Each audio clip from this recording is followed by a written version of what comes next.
Assalamualaikum warahmatullahi wabarakatuh. Perkenalkan, nama saya Adisti Sekarsa Fitri. NIM saya 2011102431191. Saya dari kelas E dan prodi saya S1 Manajemen. Pada video ini saya akan membahas mengenai kesimpulan dari 3 pertemuan materi dari pengantar bisnis, dan saya akan memulainya. Seorang pembisnis tentu saja memiliki tujuan yang jelas, yakni antara lain kebutuhan yang beraneka ragam. Awalnya bisnis itu bertukar barang atau bertukar jasa karena pada masa itu belum ada uang sehingga barter antar barang atau jasa. Kebutuhan dan keinginan. Kebutuhan itu pada dasarnya terbatas, yang tidak terbatas adalah keinginan. Saat kebutuhan hidup terpenuhi, maka timbul keinginan yang harus terpenuhi.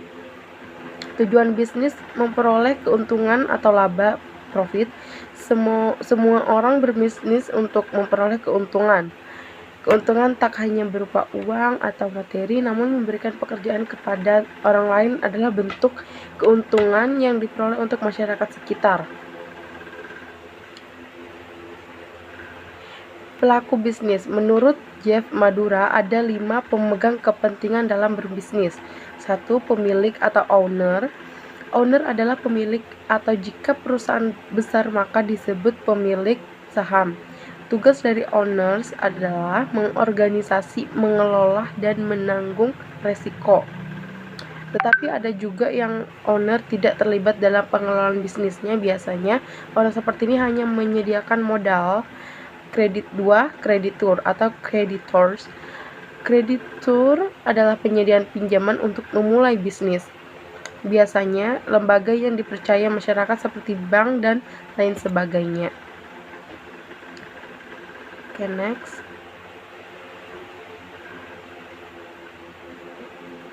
3. Karyawan atau employees.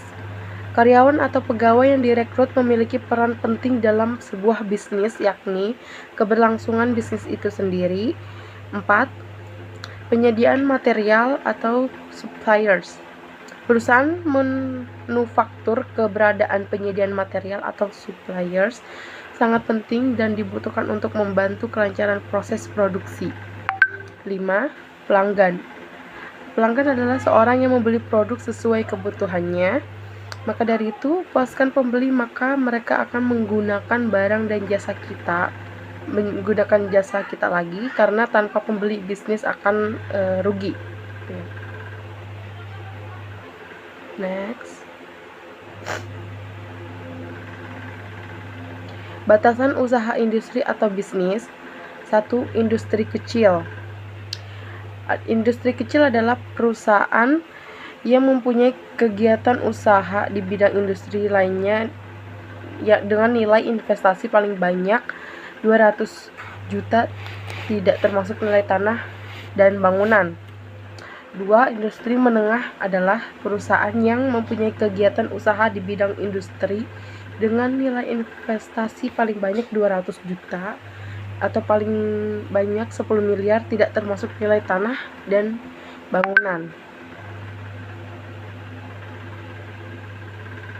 3. Industri besar.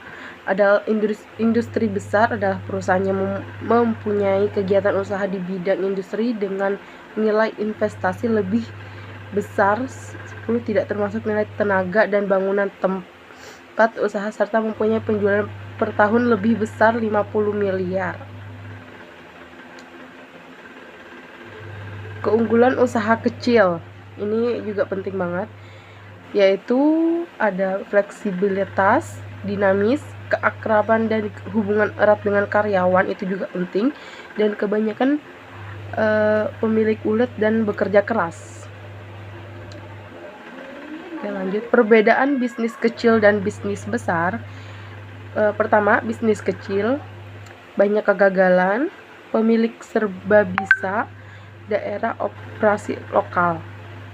Kalau bisnis besar itu regional atau nasional, jarang ada yang gagal, manajemen spesialis.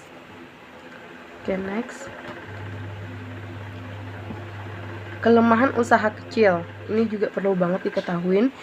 yaitu jarang berinovasi, cepat puas, kurang paham akan regulasi, kurang paham manajemen. Oke, next. Pengertian bisnis. Ada beberapa pengertian bisnis yang dapat kita pahami, yaitu 1. Brown dan Petrello, suatu lembaga yang menghasilkan barang dan jasa yang dibutuhkan oleh masyarakat. 2. Bond dan Kurtz, semua aktivitas yang bertujuan mencapai laba dan perusahaan yang menghasilkan barang dan jasa yang dibutuhkan oleh sebuah sistem ekonomi. 3. Musselman dan Jackson, semua aktivitas yang memenuhi kebutuhan dan keinginan ekonomis masyarakat perusahaan diorganisasikan untuk terlibat dalam aktivitas tersebut. Oke, lanjut. Tanggung jawab sosial sebuah lembaga bisnis atau perusahaan harus ditancap secepat mungkin, dan etika bisnis memberikan rambu-rambu kapan harus berhenti, atau dengan kata lain mana yang boleh dan mana yang tidak boleh. Tanggung jawab sosial perusahaan harus memperhatikan aspek antara lain: 1. Pelanggan, 2. Pekerja, 3. Pemegang saham, 4. Kreditur, dan 5. Masyarakat.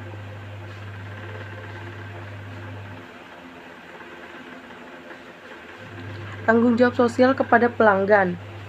Tanggung jawab bisnis. 1. Menerapkan kode etika, menetapkan pedoman dan petunjuk terhadap kualitas produk, sekaligus petunjuk-petunjuk karyawan. Pelanggan harus dipelihara dengan baik. 2. Monitor keluhan pelanggan. Jika ada keluhan, segera lakukan perbaikan. Itu juga penting. 3. Memperbolehkan umpan balik pelanggan. Kemudian tanggung jawab pemerintah. 1. Peraturan keamanan produk, yaitu kehalalan produk, kadaluarsa, kandungan bahan, dan kualitas produk. 2. Peraturan periklanan, pemerintah melarang keiklan yang menyesatkan atau memojokkan produk perusahaan lain. 3. Peraturan persaingan industri, yaitu pemerintah mempromosikan persaingan di seluruh industri agar tidak monopoli. Okay, next.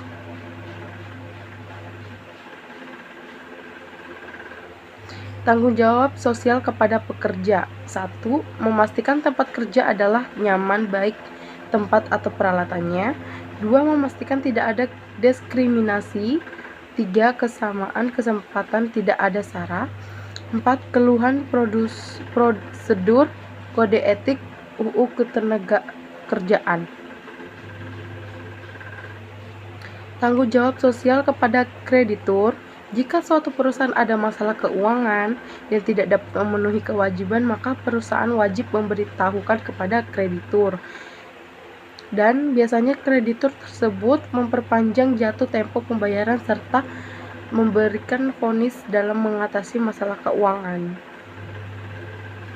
Tanggung jawab sosial kepada pemegang saham. Perusahaan bertanggung jawab memuaskan pemilik atau pemegang saham, manajer perusahaan monitor keputusan perusahaan untuk meyakinkan bahwa mereka membuatnya untuk kepentingan pemilik. Tanggung jawab sosial pada lingkungan. Proses produksi yang digunakan perusahaan itu dapat mencemari atau merusak lingkungan, misalnya polusi udara yang berbahaya bagi masyarakat, atau bisa juga mencemari air terkait limbah buangan yang tidak tepat, bisa juga pencemaran kebisingan jika perusahaan ada lingkungan pada penduduk. Tanggung jawab sosial kepada masyarakat. 1. Menjadi sponsor dan kegiatan masyarakat lokal di mana perusahaan itu berada. 2. Sumbangan kepada masyarakat tidak mampu. 3. Membangun fasilitas umum yang dibutuhkan masyarakat.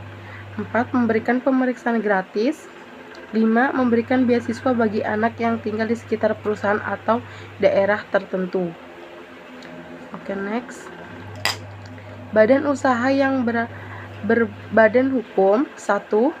Subjek hukumnya adalah badan usaha itu sendiri, karena ia telah menjadi badan hukum yang sudah termasuk subjek hukum di samping manusia, artinya pihak ketiga dapat menuntut perkumpulan, namun pihak ketiga tidak bisa menuntut masing-masing orangnya. 2. Harta kekayaan perusahaan terpisah dari harta kekayaan para pengurus atau anggotanya. Akibatnya kalau perusahaan yang terkena hanyalah perusahaan saja, sedangkan pengurus tetap bebas dari sitaan sehingga terjadi kerugian berujung pembayaran ganti rugi atau pelunasan hutang yang pada kekayaan perusahaan. Oke, next.